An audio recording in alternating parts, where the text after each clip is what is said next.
All right, week 5 in the books. Let's transition on over to week 6, where we got some action kicking us off on Thursday night football within the division. We've been talking about it all night. It is the Giants. It is the Eagles. Thursday night football, where the Eagles currently are a touchdown favorite on the road. Nix, I'll start with you here. Eagles, they suffer their first loss in what feels like a decade. Are they going to go back-to-back L's here, or are they going to get right against the G-men?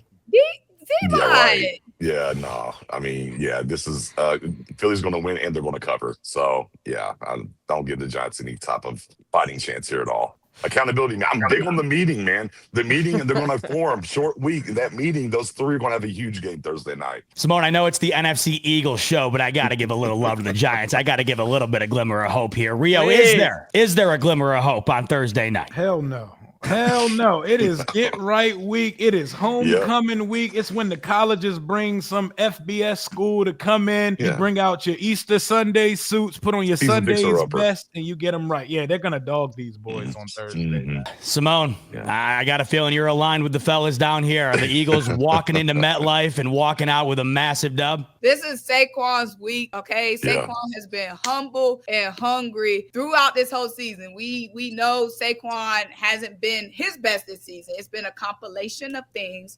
Biggest thing, him missing his bestie, Mekhi Becton, boy. One of the best run blockers we had. But Saquon, he's ready for this week. This is a get-right week for the Eagles. This is a get-right week for Kevin Patullo, okay? He said they prepped for this game all night last night. He said he only had 2 hours of sleep. Now, I don't know if that's a good thing, a non-rested Kevin Patullo. I don't know if that's a good thing or what, but he's like, I only slept 2 hours. Jalen Hurts said he can't sleep thinking about this loss. He ready for Thursday. So I feel like between Jalen Hurts and Saquon Barkley, I can't lose. Oh, and we're getting Nakobe Dean back. Nakobe Dean been gone since week 15, 16 last year. Nakobe Dean back, one of our best run stoppers. So I don't know in what capacity we're going to use Nakobe Dean. He hasn't played in a long time. Obviously, we have Jahad Campbell, but that's big getting Nakobe Dean back. Plus, Adoree Jackson homecoming. Don't forget about him coming back to New York. Barbecue chicken. Man, oh man. KB, it feels like a bad time for Saquon to be coming off a 6-carry, 30-yard performance. So what are you making of his homecoming here on Thursday night against your G-men? You know, this is such a terrible mix. It's just bad, wrong place, wrong time. I mean, the Giants are coming off a game where they lose to a winless team. They're demoralized. We're talking about a team that had 5 straight turnovers at the end of the game last week. So they're not at their best state. Let's just say that. And then you have an Eagles team who I would have preferred that they beat the Broncos last week, because now they really can't lose this game. So we can't just like come away with a quick little jab at the Eagles and they don't know what hit them and they find a way to lose to the Giants. They're coming off a loss from the Broncos. They're going to come into this short week. They're going to make sure they don't lose. They're going to be on their P's and Q's. Yeah, the Giants got no freaking shot at all. It's going to demoralize us even more. The only thing I can get out of this game is that they just whoop our ass and we get to making some moves on the Giants, whether that's getting rid of some players, whether that's getting rid of coaching staff, front office, whatever. Questions start to need to start being asked, and moves need to start being made. But man, listen, NFL draft special next week, guys. NFL draft special next week. Mock draft. Let's go, baby. Woo! Caleb Downs, you are a New York Giant, baby. Come on. Feels like a 2-man race right now over at MetLife between who's gonna get that number 1 pick, the Jets or the Giants. You got to outduel your East Rutherford foe there, KB, because they're doing a hell of a job of trying to secure that number 1 pick. But we'll see. Anything can go down. We'll see if the Giants can get it done. We're trying to see who's the worst team. We're having a competition of who's the worst team in the NFL. Well, we'll find out if the Giants can potentially shock one of the best teams in the NFL Thursday night. We'll find out if the Cowboys can keep that offense rolling against the Carolina Panthers on Sunday afternoon. Dallas coming off that win over the aforementioned Jets. Carolina coming off of a win against an AFC East opponent as well, the Miami Dolphins. Simone, I know you got to get rolling out of here, so I'll start with you here. Little boys taking on the Panthers. Are they beating Carolina on the road Sunday? I see it. I see a win over the Panthers. Little boys. Yeah. Little boys thing. What an easy 2 games you guys got. What the hell? Your guy Knicks don't deserve all this shade since he's representing Dallas today. So I will say that Dallas gets another win this week. Very respect. Simone likes you, Knicks, but this was a good week. It was a bad week rather for J Tuck to take off. I'm shocked. Right, let me off easy. I like no it. doubt. Now, that's why you got to get it done against the Giants, though, Simone, because if God forbid you find a way to slip up on Thursday. They don't have a sub. I was going to say. You better have a sub because we're having a party. If we beat the Eagles, we're having a party, baby. That's right. Yeah. Yep. We're having a party. You might come in this joint wearing some blue. KB's bringing the pizza and the punch if they get it done against the Eagles in prime time. I'll break out the shades. KB, who's getting it done Sunday afternoon here between the Cowboys and the Panthers? What a great 2 games the Cowboys had the past 2 weeks. You got the Jets, and then you got the Panthers, man. Listen, I can't even say nothing. We could even beat the worst team in the NFL. So, of course, give me the Cowboys. I don't think the Panthers are going to have enough to stay in this game after what the Cowboys defense were able to do against the Jets. Able to hold them off. I don't see anything different from the Panthers. So, and then Dallas, like who's stopping Dallas at this point? I don't know who's stopping Dallas at this point. So, give me the Cowboys. Panthers are a weird team, Rio, right? They roll the Falcons 30-0, and I don't really know exactly what they are, but I have a feeling they're not going to be able to stop this offense of the Dallas Cowboys. How do you feel about this one? And do you think Dallas gets their 3rd win of the season? This game's going to be close for no reason because Dallas is such a weird team, especially on the first half of the schedule.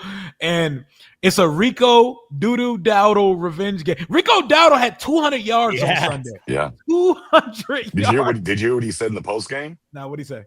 He said, yeah, the Cowboys better buckle up. Ooh. And guess what? Hold on. And guess what Shotty said in his he goes, don't worry, we'll bring our seatbelts. So a little extra sauce on this dog going into the game. Give me Carolina, baby. Rico Dowdle, 200 on him. The Dallas Cowboys notoriously play like that stupid ass Bears game. They had no reason losing like that to the Chicago Bears a couple weeks ago. Bryce Young and company found something after falling down early to the Miami Dolphins. Another game I saw much more than I wanted to on Red Zone on Sunday. So they coming in with some momentum. I'm going Carolina with the upset. Give me like a 24-23 Carolina win on Sunday. Let's go. Ooh, who would have thought there was some bitterness between the Panthers and the Cowboys? Talking some crap off the field. I love it, Knicks. Cowboys getting it done this week. They backing up that talk of putting the seatbelt on, being ready to rock? They better. I mean, the good thing for us right now is, stopping the run isn't our issue. It's the pass game. So, I'm not really worried about Rico telling us to buckle up. Probably sure takes to go wrong all of a sudden. But Carolina's defense doesn't get talked about enough. Carolina's defense, their front is better than advertised, and people don't really understand. Ashawn Robinson Brown being back from the injury and where it is. But no, Cowboys get it done, though. It won't be as easy as the Jets, but the Cowboys will get the job done, though, in Carolina. We close out with Monday Night Football, a doubleheader, Rio. My Buffalo Bills taking on the Atlanta Falcons in the early game, and then it's your Commanders taking on the Bears on the back half. Monday Night Football. Let's see if JD5 and company can keep it rolling. You just mentioned the Bears. They got it done against the Cowboys in a way that really didn't make a whole lot of sense. The Cowboys offense wasn't able to get anything done against those Bears. We'll see if the Commanders can. Simone, what do you think here? Commanders, Bears, primetime Monday night. Do the Commanders keep it rolling? I'm hoping for another instant classic between these two.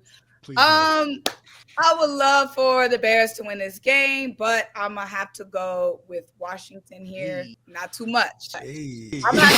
Let's go. Gonna be tough. Gonna be tough to top last year, like you said, Simone. Yeah, we don't, my heart can't take that. I'm watching football by the time Monday comes. Hope I'm just stress free, but I think Washington gets this win. This Debo, he on fire. Mary, he on fire. Jaden doing his job. So I'm gonna go with Washington. As long as that defense can, still bite down, because we got to see some consistency. Last time we saw these two go head to head, Jaden Daniels ended the Bears season essentially with a Hail Mary Unbelievable. It just launched Jaden Daniels into the national conversation. Of course, was one of the big plays that helped land him the Rookie of the Year, and it really did end the Bears season. They never recovered from that. They lost 8 in a row after being 4-2 after that Hail Mary ruined them. Crazy. KB, did the Commanders ruin the Bears season again on Monday night? Most likely. I am praying Caleb Williams gets his revenge from last year. That game was cinema towards the end of the game. That Hail Mary was absolutely insane. But I got to say the Commanders are, they're rolling right now.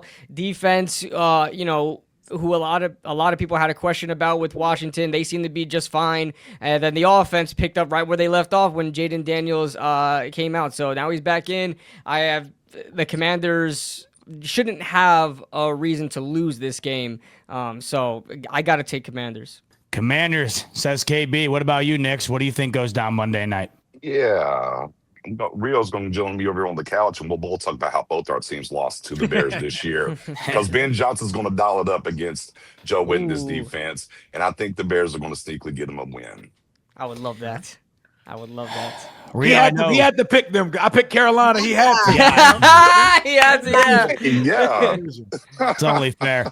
Rio, I know you said your heart can't take another game like the last one these guys went down with. So is it going to be like that again Monday night, or is it going to be a little easier for your Commanders in prime time? My heart says we can win this game by 10 or more points, but my head says we're such a stupid team. This is going to be a nail biter. This is going to be a fun nail biter and like mid-20s type shootout game. But here's the thing. They give up the most yards per attempt running. They're the worst rushing defense in the league. We gain the most yards in the league. We have the best rushing attack in the league, and Jaden is healthy. I don't have any problems with what our offense is going to do versus their defense. Our defense, on the other hand, could be in for a long day because I respect that. Even though he left us on the red and told us to turn the play around, I respect the hell out of Ben Johnson. Ben Johnson, his Asperger's having ass can dial it up as good as anybody in the league. That is a top 2 play caller in the NFL. He's coming off a bye week, so he had an extra week to prepare. It's crazy the parallels between this game and last year. Last year, both teams coming in off 2 losses, and the Bears coming in off 2 wins in a row in a bye week. It's the same thing this year. It's on Monday Night Football. We're a different team at home now. Home field advantage actually exists. We actually sell out our stadium, and this is the only time we're pulling out the battle black uniforms this year. Ooh. Give me a close Washington victory, even though I want to predict a 10-point Washington victory. Just give me 4-2 so we can head up to Big D to prove a point in the first time we see Jaden versus Dakota next week. Ooh, we can't wait to preview that. And, of course, we will preview that the same place you're at right now, same time next week, Tuesday evening. We'll talk about what goes down in Week 6, and we'll, of course, preview Week 7, including that matchup between the Commanders and the Cowboys. On the way out, real quick, a few super chats to get to. We have my man Joe coming in defending the Eagles, saying, imagine being a hater with the banana in your mouth, parentheses belly, waiting a full calendar year for a quarterback to lose. Yeah, everybody was waiting around for Jalen Hurts to drop one. Right, he did. Now we got to watch him Thursday night. Could be the bounce back game, so we'll see what happens.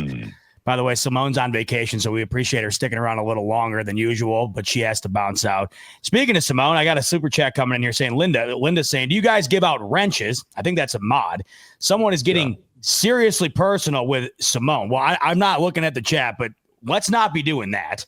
And my man Austin is a mod. He should be in there. So hopefully he's taking care of business. Listen, at the end of the day, I know the NFC East is bitter, ladies and gentlemen, but let's not get personal. It's football. Let's keep it to ball and ball alone. All Linda, love, everybody. It's all love. No doubt about it. And Joseph, once again, rounding us out here. He's just, look, he's telling you, KB, he's like, look at, Rattler ain't good. The Giants are just trash. That's what I mean, listen, I thought the same thing. But if you watch him, like Z-Bot says, against the Bills and against the Giants, he got the ball out so quick. He's developing pretty fast. So he almost beat us last year. Yeah, was not familiar with his game. Yeah, it was kind of shocking he hadn't had a win, and in all likelihood, it wasn't a lot to do with his play. I mean, it's just not a very good team collectively. Yeah, so. they have no direction. So.